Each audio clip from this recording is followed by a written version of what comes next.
Good afternoon everyone. I am Anupam. I welcome you all in today's current affairs video from Ramanujans. Let's start with today's first topic. তো দেখা যাক আজকে প্রথম টপিকে হলো The Indian Navy Day is observed on 4th December at Visakhapatnam. তো 4 December বিশাখাপত্তনমে navy day পালন করা হয়েছে ইন্ডিয়ান নেভি দ্বারা। তো এই দিবসটা কেন এত গুরুত্বপূর্ণ, কারণ এই দিনটিতে ইন্ডিয়ান নেভি অ্যাকনোলেজ করে rule of the Indian Navy and commemorates its achievement in Operation Trident। তো অপারেশন ট্রাইডেন্ট যে ওরা কন্ডাক্ট করেছিল, সেই অপারেশন ট্রাইডেন্টের অপারেশনের যে উল্লেখযোগ্য ভূমিকা কী কী ছিল সেইটি মনে করে, মানে সে তার রুল কী ছিল, এগুলো সবগুলোকে স্মরণ করে এই দিবসটি পালন করা হয়ে থাকে। এখন ব্যাপার হলো অপারেশন ট্রাইডেন্ট অ্যাকচুয়ালি কী, কেন এত গুরুত্বপূর্ণ। তো 1971 ইন্ডো-পাক ওয়ার চলাকালীন ইন্ডিয়ান নেভি করাচি বন্দরে কাউন্টার অ্যাটাক করেছিল, যার নাম ছিল অপারেশন ট্রাইডেন্ট। আর এই যে অপারেশনটা কন্ডাক্ট করেছিল ইন্ডিয়ান নেভি, এই অপারেশন কন্ডাক্ট করার মধ্যে উল্লেখযোগ্য ভূমিকা পালন করেছিল তিনটে ওয়ারশিপ ইন্ডিয়ান নেভির, যেগুলোর নাম ছিল আইএনএস নিপাত, আইএনএস নির্ঘাত আর আইএনএস বীর। তো এই অ্যাটাকের ফলস্বরূপ কী হয়েছিল? এই অ্যাটাকের ফলস্বরূপ পাকিস্তানের করাচি বন্দরে যে ওয়ার ডেস্ট্রয়ার ছিল পাকিস্তানের পিএনএস খাইবার, সেটা ধ্বংস হয়ে গিয়েছিল। আর আপনাদের নিশ্চয়ই মনে আছে 1971 ইন্ডো পাক ওয়ারে কী হয়েছিল? সেই ওয়ারের ফলস্বরূপ বাংলাদেশ স্বাধীন হয়েছিল। এখন আরও দুটো মানে এক্সট্রা ইনফরমেশন আপনারা জেনে রাখবেন, যেগুলো হলো the east India company establish the Indian navy in 1612। তো 1612 খ্রিস্টাব্দে ইন্ডিয়ান নেভি এস্টাবলিশ হয়েছিল কার দ্বারা? The East Indian company. East Indian company এটা এস্টাবলিশ করেছিল। আর আরেকটা সেকেন্ড ইনফরমেশনটা কি, the father of Indian navy কাকে বলা হয়ে থাকে? ছত্রপতি শিবাজি Maharaj. Let's go to our second topic.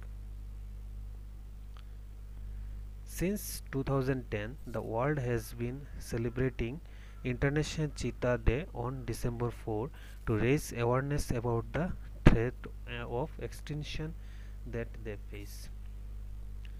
তো পুরো বিশ্বব্যাপী 4th ডিসেম্বরকে চিতা দিবস হিসেবে পালন করা হয়ে থাকে, যেটা 2010 সাল থেকে চলে আসছে। এবং এটার মানে এই যে লক্ষ্যটা কি, এর লক্ষ্য হলো যে অ্যাকচুয়ালি চিতা এক্সটিংক্ট হয়ে যাচ্ছে, বিলুপ্ত হয়ে যাচ্ছে। তো এই যে বিলুপ্ত হয়ে যাচ্ছে তাদের রক্ষা করা এবং এই ব্যাপারে অ্যাওয়ারনেসকে মানে এই ব্যাপারে যে অ্যাওয়ারনেস আছে, সেই অ্যাওয়ারনেসটা সবাইকে অ্যাওয়ার করার জন্য এই দিবসটি পালন হয়ে থাকে। অ্যাওয়ারনেসটা হওয়া খুবই গুরুত্বপূর্ণ, না হলে চিতা এক্সটিংক্ট হয়ে যাবে। আর আমরা জানি ভারতবর্ষেও চিতা ছিল না এতদিন। রিসেন্টলি ইন্ডিয়ান গভর্নমেন্ট নামিবিয়া থেকে চিতা ইম্পোর্ট করেছে, এবং এই চিতাগুলো 8টি চিতা ছিল, এবং এই চিতাগুলোকে কোনো ন্যাশনাল পার্ক যেটা মধ্যপ্রদেশে আছে সেখানে ওদের রাখা হয়েছে। তো দেখা যাক আমাদের 3 নম্বর topic. World soil day is observed every year on December 5। তো ওয়ার্ল্ড সয়েল ডে প্রত্যেক বছর 5 ডিসেম্বর পালন করা হয়ে থাকে। কেন এত গুরুত্বপূর্ণ এই দিনটি? এই দিবসটি পালন করা হয় যাতে করে মানুষের মধ্যে অ্যাওয়ারনেস জাগানো যায় যে মাটির হেলথ দিন দিন ডিগ্রেড হচ্ছে, নষ্ট হয়ে যাচ্ছে বিভিন্ন কেমিক্যাল মিশ্রণের জন্য, কন্টামিনেশনের জন্য। এছাড়া আরও অন্যান্য যেমন ফ্যাক্টরি থেকে নির্গত কেমিক্যাল এবং কোনো প্ল্যান ছাড়া কৃষিকাজ, এই সব কিছু অনেক কারণ আছে যেগুলোর জন্য যে মাটির যে হেলথ দিন দিন ডিগ্রেড হচ্ছে। তো সেটা আমরা যাতে না হতে দিই, সেই জন্য 5 ডিসেম্বরটাকে ওয়ার্ল্ড সয়েল দিবস হিসেবে পালন করা হয়ে থাকে।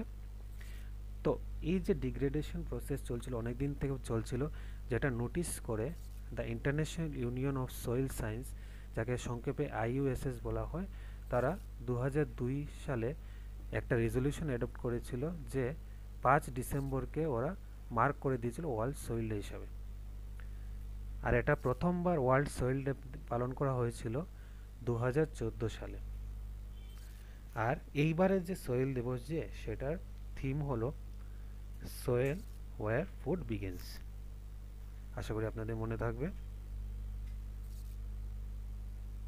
দেখা যাক আমাদের 4 নম্বর topic. Advocates Day is celebrated in India by the lawyer community on 3rd of December.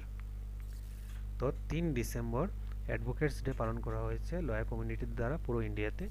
এই দিবস অ্যাকচুয়ালি এই দিবসে আমাদের first president doctor Rajendra Prasad ওনার জন্মবার্ষিকী পালন করা হয়ে থাকে। আর ওই যে আমাদের যে first president doctor Rajendra Prasad উনি একজন এমিনেন্ট লয়ার ছিলেন, সেই জন্য ওনার জন্মবার্ষিকীকে অ্যাডভোকেটস ডে হিসেবে পালন করা হয়ে থাকে। সাথে আপনারা আরেকটা জিনিস মনে রাখবেন, এই যে আমাদের প্রথম প্রেসিডেন্ট ছিলেন ডক্টর রাজেন্দ্র প্রসাদ, ওনাকে ভারতরত্নে সম্মানিত করা হয়েছিল 1962 সালে। আমাদের 5 নম্বর টপিকটা দেখা যাক।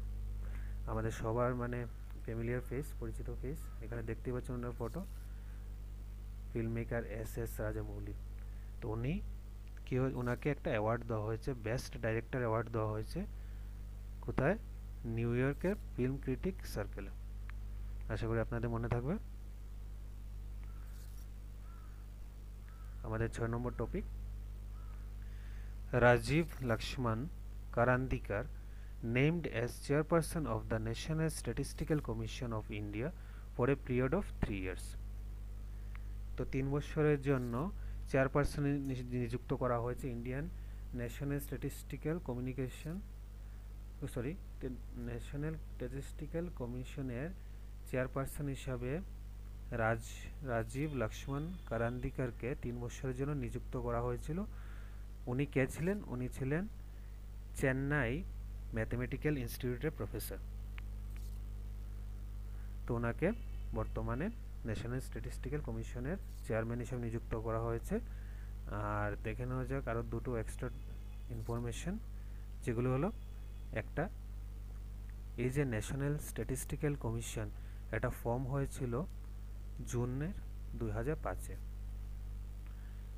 আর এটা হেডকোয়ার্টার কোথায়? নিউ দিল্লিতে। আশা করি এটা দুটো মনে থাকবে আপনাদের। আর এখন দেখা যাক আমাদের 7 নম্বর topic, Canara bank has won the bankers bank of the year award 2022 for the Indian segment of the global banking summit. তো কানাড়া ব্যাংকে এই অ্যাওয়ার্ডটা দেওয়া হয়েছে, কি award? Bankers bank of the year award দেওয়া হয়েছে কি জন্য? For Indian segment of the global banking summit. এই জন্য এই যে bankers bank of the year award, এই অ্যাওয়ার্ডটাকে অস্কারের সাথে তুলনা করা হয়ে থাকে। একে ব্যাংকিং সেক্টরের অস্কার প্রাইজ বলা হয়ে থাকে। তো এই পুরস্কারটা এবার এই সেগমেন্টের জন্য পুরস্কারটা পেয়েছে কে? কানাড়া ব্যাংক পেয়েছে। আশা করি আপনাদের মনে থাকবে। এখন দেখা যাক 8 নম্বর topic, Saurashtra beat Maharashtra by 5 wicket in the final to win Vijay Hazare trophy at the Narendra Modi stadium in Ahmedabad, Gujarat. তো রিসেন্টলি যেটা আহমেদাবাদ গুজরাটের মধ্যে বিজয় হাজারে ট্রফি ফাইনাল চলছিল, সেই ফাইনালে সৌরাষ্ট্র মহারাষ্ট্রকে 5 উইকেটে হারিয়ে বিজয় হাজারে ট্রফি বিজয়ী হয়েছে। আর এই বিজয় হাজারে ট্রফি রিলেটেড আমি রিসেন্টলি একটা ভিডিওতে বলেছিলাম আপনাদের যে একজন ইন্ডিয়ান প্লেয়ার যিনি 1 ওভারে 60টি ছক্কা মেরেছেন বিজয় হাজারে ট্রফির কোয়ার্টার ফাইনালে। হ্যাঁ, আর সেই প্লেয়ারটা কিন্তু মহারাষ্ট্র থেকে খেলে যাচ্ছেন। তো আপনাদের মনে আছে নিশ্চয়ই ওনার নাম কি? ওনার নাম হলো ঋতুরাজ গাইকোয়াড়, যিনি 1 ওভারে 60টি ছক্কা মেরেছিলেন। তো তিনি মহারাষ্ট্র হয়ে খেলছিলেন, কিন্তু আনফরচুনেটলি মহারাষ্ট্র ফাইনাল জিততে পারেনি। দেখা যাক আমাদের 9 নম্বর topic, 3 Indian origin women Neelima Kadiyala, doctor Anna Baburamani and Dr. Indrani Mukherjee have been selected as Australia's Superstar of STEM 2022. তো অস্ট্রেলিয়ার যে সুপারস্টার অফ স্টেম 2022 ছিল, সেটাতে এই 3 জন ইন্ডিয়ান অরিজিন মহিলাদের সিলেক্ট করা হয়েছে। স্টেম স্ট্যান্ডস ফর, এটা কি? স্টেম হলো science, technology, engineering and mathematics, একে সংক্ষেপে স্টেম বলা হয়ে থাকে। দেখা যাক আমাদের 10 নম্বর টপিক, এটা আমাদের লাস্ট টপিক। তো the ministry of culture joint with Sanwar Dharohar foundation inaugurated a 3-day event of Sawar Dharohar Festival under Kalanjali. তো কলাঞ্জলির আন্ডারে কি হয়েছে, মিনিস্ট্রি অফ কালচার এবং সাওয়ার ধরোহর ফাউন্ডেশন ওরা দুজন মিলে একটা মানে উদ্বোধন করেছে 3 দিন ব্যাপী ইভেন্ট যার নাম হলো সোয়ার ধরোহর ফেস্টিভ্যাল।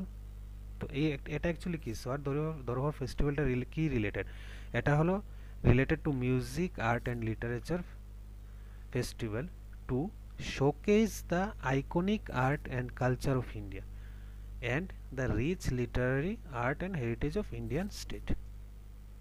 তো ইন্ডিয়ান স্টেটের যে আইকনিক আর্ট কালচার আছে সেগুলোকে শোকেস করার জন্য এই ইভেন্টটা অর্গানাইজ হয়েছে। আশা করি আপনাদের মনে থাকবে। আর এই যে ইভেন্টটা চলেছে আপনাদের 2, 3 এবং 4 তারিখ, এই 3 দিন ব্যাপী এটা চলেছে। কোথায় হয়েছে এটা, ইন্ডিয়া গেট, নিউ দিল্লি। তো কেমন লাগলো আপনাদের এই ভিডিওটা অবশ্যই আমাদের জানাবেন কমেন্ট করে। আর ভিডিওটি ভালো লেগে থাকলে অবশ্যই লাইক, শেয়ার এবং সাবস্ক্রাইব করবেন। আর এই ভিডিও রিলেটেড যে পিডিএফটা আছে সেটা পেতে হলে আপনারা অবশ্যই ডেসক্রিপশনে দেওয়া টেলিগ্রাম অথবা হোয়াটসঅ্যাপ লিঙ্কে জয়েন করে নেবেন, সেখানে আপনারা সময় মতো এই ভিডিওর পিডিএফটা পেয়ে যাবেন। ধন্যবাদ সবাইকে, আপনাদের দিন শুভ হোক।